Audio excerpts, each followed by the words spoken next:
Oh,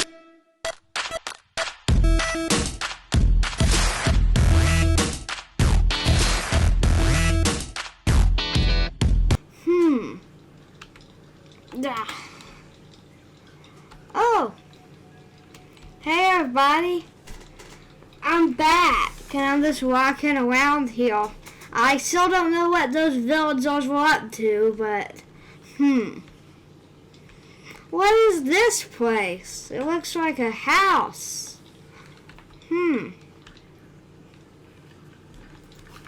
Where am I? Why is there a person up there? Hey, hey, get back here. Why is he up there? Oh.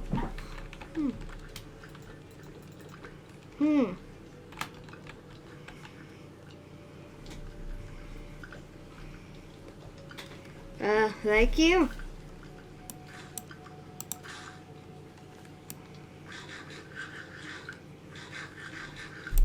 Nice. What is this place called? It's my house. Oh. I just got off a big boat. Oh. Big boat. You ever heard of Noah? That's me. Yeah. Oh, wow. And this is my new house. Oh. What was the boat? Like a big boat and there was like a flood? Big boat. Wait a second. I don't know if I'm supposed to be here. I'm pretty sure I'm from the fruit store. Looks like it. Yeah.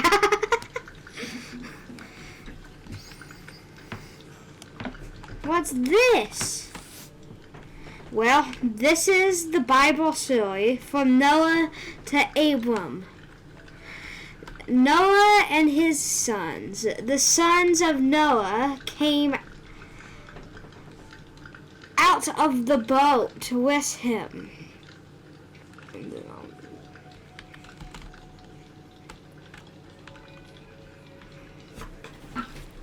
They were Sam. Ham must be sweeping, and there was Ham. I guess he's sweeping, and then Japheth. Ham was the father of Canaan. These three men were Noah's sons, and all the people on earth came from these three sons. Noah became a farmer and planted a vineyard. Yep, he did. So the phrase Ham is the father of Canaan is mentioned twice and is interesting because the Canaanites became the main adversaries of Israel. You know what adversary is? No. Adversary means you're against somebody, like Wow. your enemies. Really? That's weird.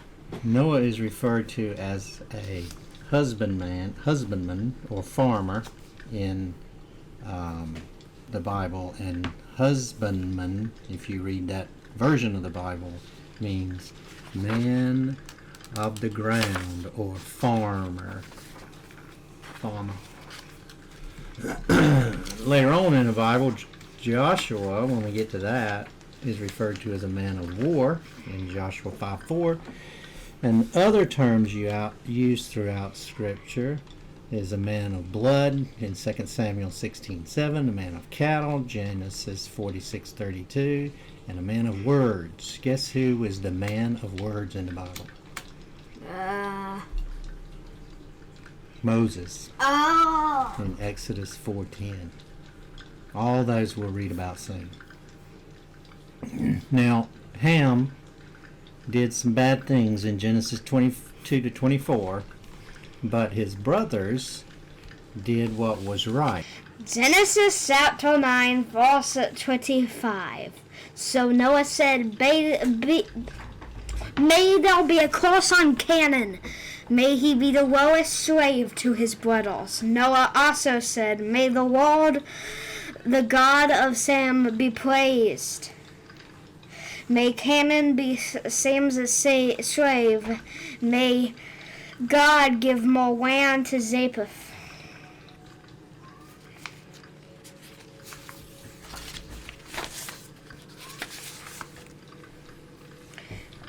May Japheth live in Shem's tits, and may Canaan be their slave.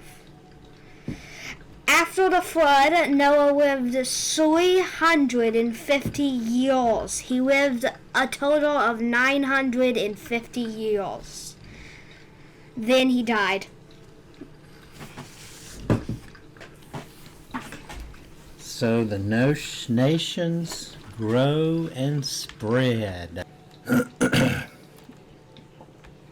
Genesis 10 is considered by some the table of nations, starting with verse 1. This is where there's going to be a lot of crazy names, so bear with me. This is the family history of the sons of Noah: Shem, Ham, and Japheth. The sons of, this is verse 2, the sons of Japheth were Gomer, Magog, Madai, Javan, Tubal, Meshach, and Tiras. The sons of Gomer were Ashkenaz, Riphath, and Togarmah. So these Shem, Ham, and Japheth are not arranged according to their order of birth. The account begins with the descendants of Japheth, and the line of Ham is given before that of Shem, though he is said to be the youngest or the younger son of Noah.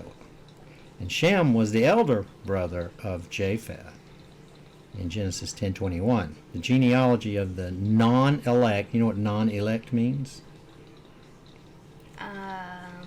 The ones that weren't chosen. Oh, that makes sense, actually. Was always placed before the chosen line. For example, Cain was listed before Seth in Genesis 4:5, Ishmael before Isaac when we get to Genesis 25, and Esau before Jacob when we get to Genesis 26 and 27. The choice of Shem and the rejection of Ham has already been mentioned in Genesis 9:25-27 in our last episode, and this is again confirmed in this chapter. The sons of Javan, continuing on with this list of sons and all this good stuff. The sons of Javan were Elisha, Tarshish, Kitman, and Rodanim. Those who lived in the lands around the Mediterranean Sea came from these sons of Japheth. All the families grew and became different nations. Each nation had its own land and its own language. Ham's sons, the sons of Ham, were Cush, Mizraim, Put, and Canaan. The sons of Cush were Seba, Havilah, Sabta, Ramah, and Sabteca. The sons of Ramah were Sheba and Dedan. Cush also had a descendant named Nimrod. Nimrod became a very powerful man on earth. In verse 9 says he was a great hunter before the Lord. That is why people say someone is like Nimrod, a great hunter before the Lord. At first, Nimrod's kingdom covered Babylon, Erech, Akkad, and Calneh in the land of Babylonia. So the word Nimrod means a rebel. He was the first world dictator, and he was the founder of Babylon and Nineveh, which we'll read more about both of those later.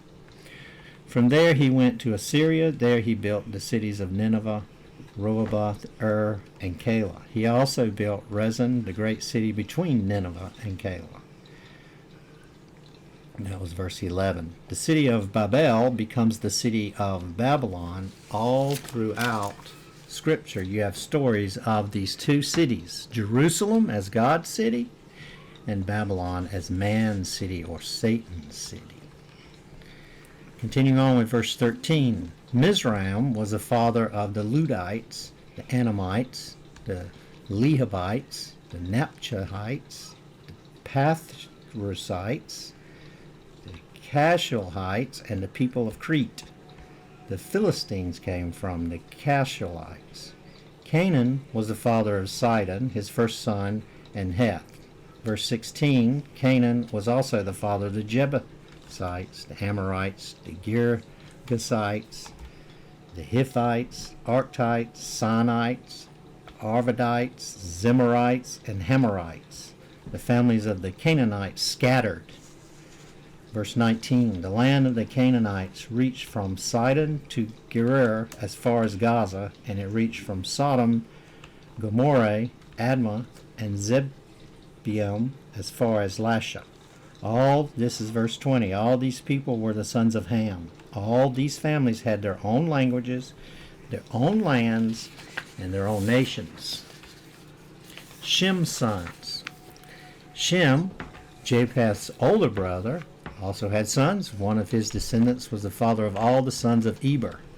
The sons of Shem were Elam, Asher, Arhazad, Lud, and Aram. The sons of Aram were Uz, Hul, Gether, and Meshech. Arphaxad was the father of Shelach. Shelach was the father of Eber.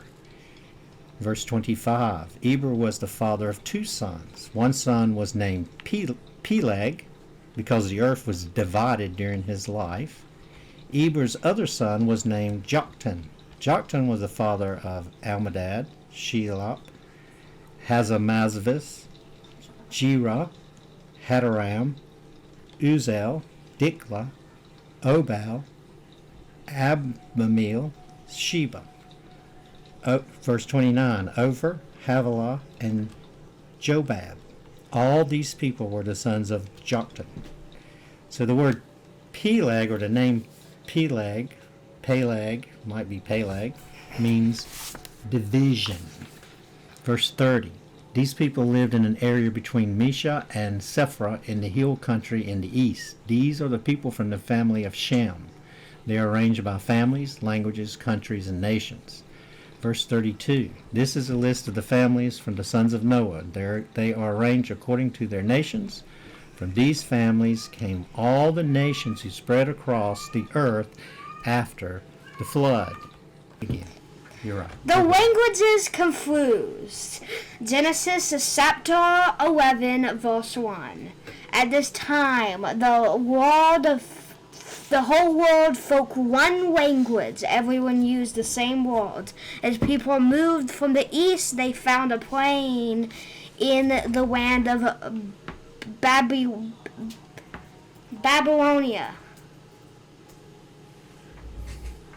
They settled there to live.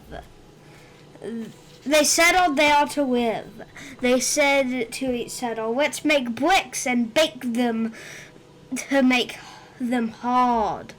So they used bricks instead of stones and tar instead of mortar. Mortar. Then they said to each other, let's build ourselves a city and a tower, and let's make the top of the tower reach high into the sky. We will become famous if we do this. We will not be cattled over the earth. God has told them to cattle and multiply. And the above text is a form of rebellion. Right. So they were rebelling against what God said. He said, scatter around, get away from each other, make your own place, fill up the world. And they all stayed together in this one town and tried to not do what God said. Verse 5. Verse 5. Do I look at it? Not yet. The world came down to see the city and the tower that the people had built. Oh my goodness. Look at that thing. Wow. It goes all the way to build women. Oh my goodness.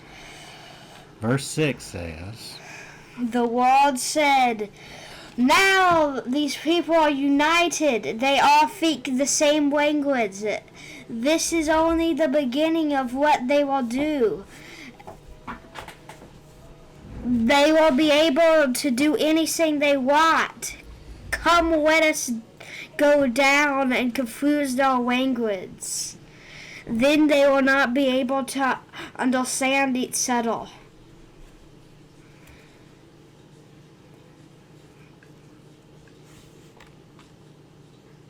So the Lord carried them from there over the earth. And they stopped building the city. That is where the Lord confused the language of the whole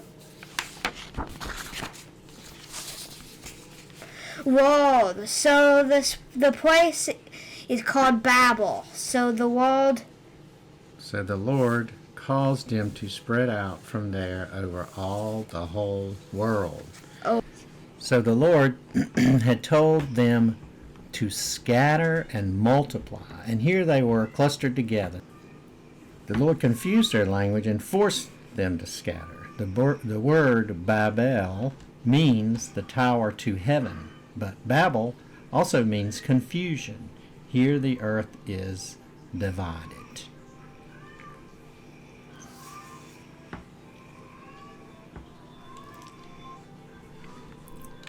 All right.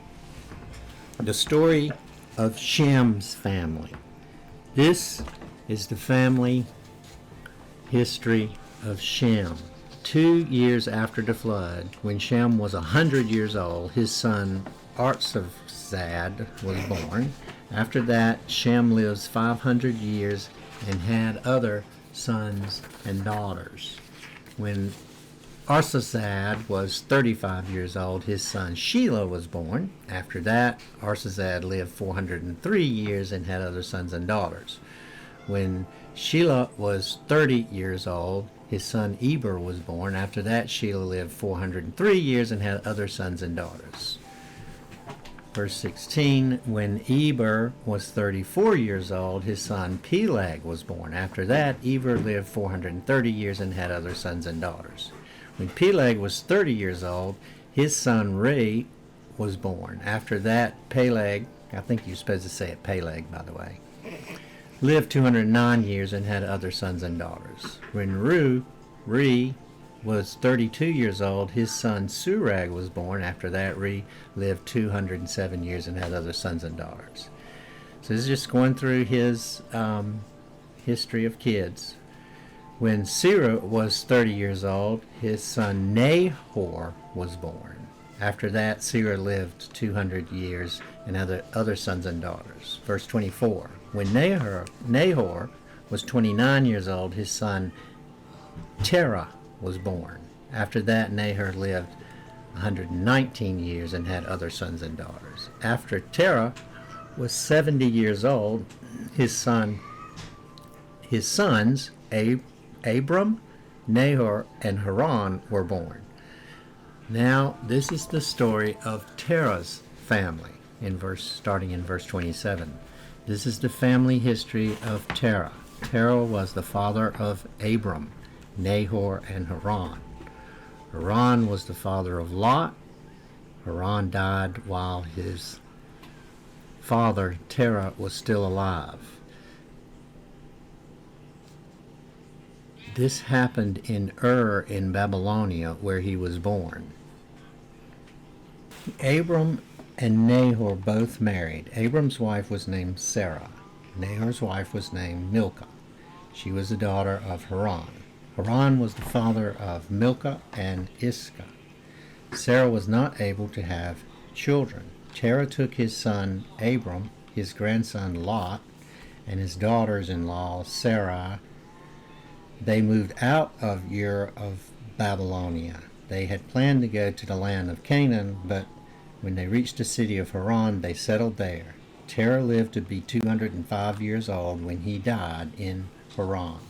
So Babel, or Babylon, throughout scriptures, is an idiom for Satan's capital, or it's used as a reference to Satan's castle, right? Capital, I mean. Or sometimes referred to as man's capital. But, so Babylon is all throughout the Bible, and there are huge controversies over the destruction of Babylon among Bible scholars. Most commentaries tell you that Babylon was destroyed in 539 BC when the Persians conquered Babylon. And the Persians did conquer Babylon, but they did so without a battle. You should go find that in the Bible. It's a very interesting story. They actually drained a river and went under the bridge in the river, and the people of the town didn't even know they were there. Wow. They woke up the next morning and they had a new king. Wow. It's a great story. Okay.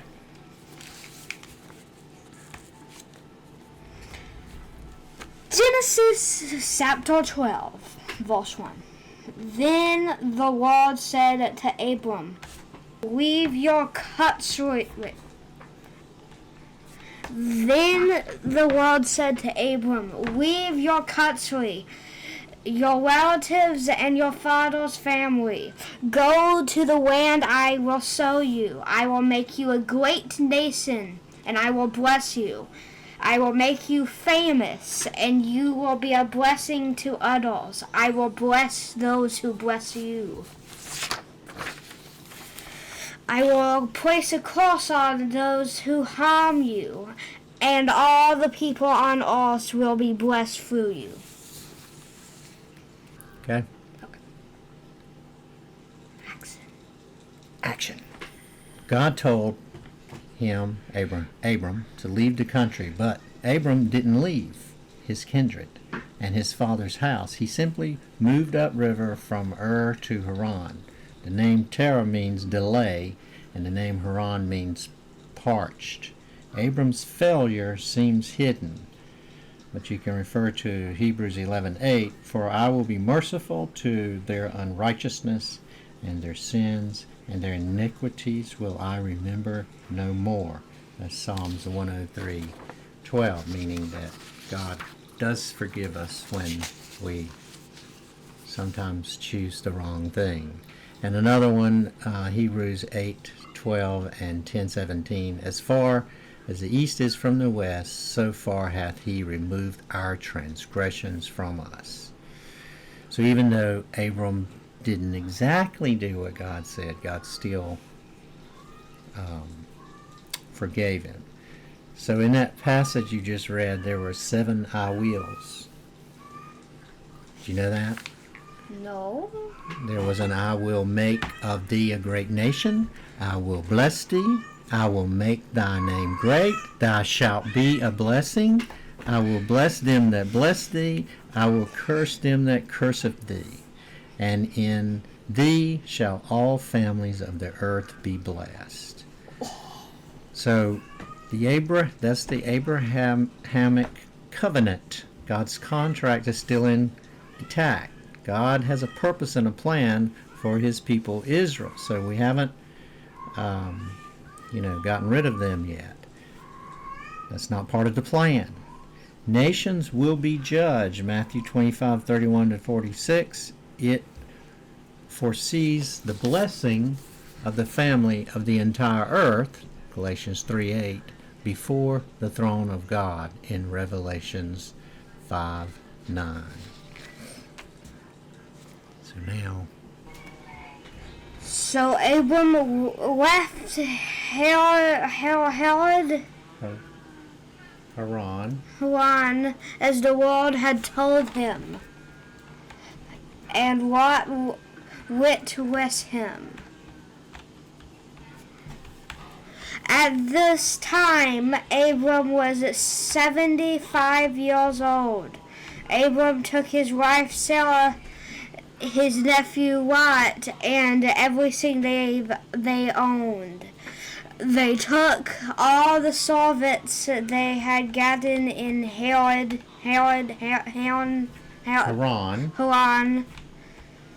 They set out from Haran, planning to go into the land of Canaan. In time, they arrived there. So Abraham was about 75 years old, and his nephew Lot went with him. Abram traveled through that land. He went as far as the great tree of Morah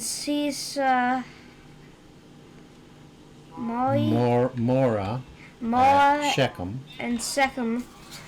The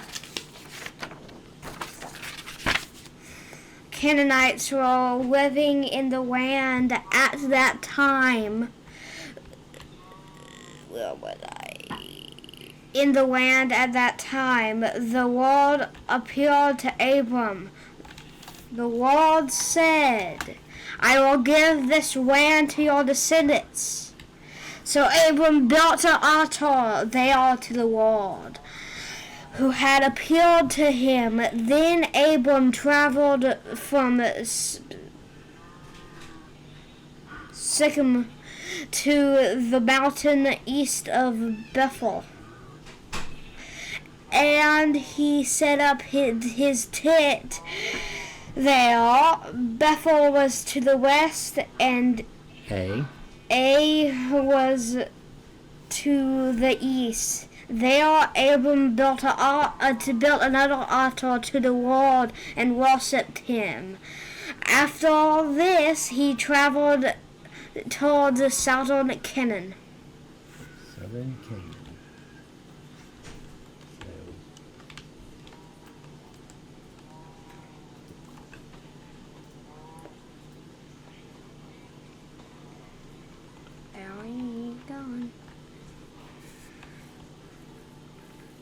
Look at them.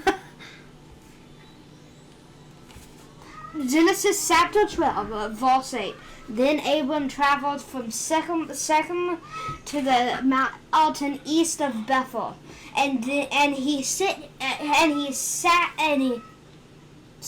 up his tent there. Bethel was to the west, and Ai was to the east. There Abram built another altar to the Lord and worshipped him. After this, he traveled on toward southern Canaan.